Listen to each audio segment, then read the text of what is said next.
Is your ATO debt stopping you from getting finance with your bank?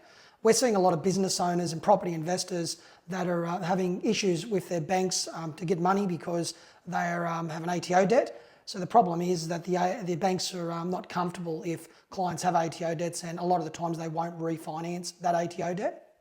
There's a couple of reasons for that. So first of all, you've got an aggressive repayment term with the ATO. So generally maximum term with the ATO is around 2 years.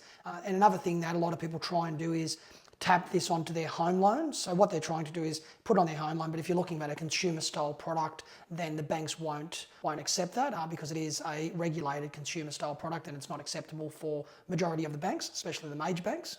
The good news is that there's definitely a few options out there. There are some second tier lenders that purposely got products designed to pay the ATO out, so at least you can consolidate all your debt and pay the ATO out.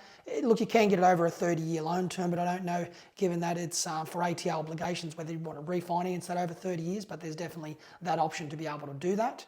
Some of these lenders that offer this style of product are slightly higher than your traditional home loan facility, depending whether or not it's a full doc or a low doc scenario will depend on what your interest rate is, and it's also based on loan to value ratio, so the value of your property versus what the loan amount is. So that's a couple of things that sort of the banks take into consideration.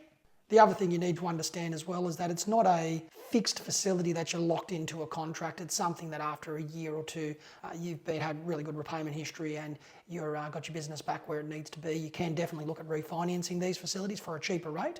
So to give you a bit of a guide in terms of interest rates, it's probably, it ranges anywhere from, could be 0.5% to 1% more than what a traditional home loan would be.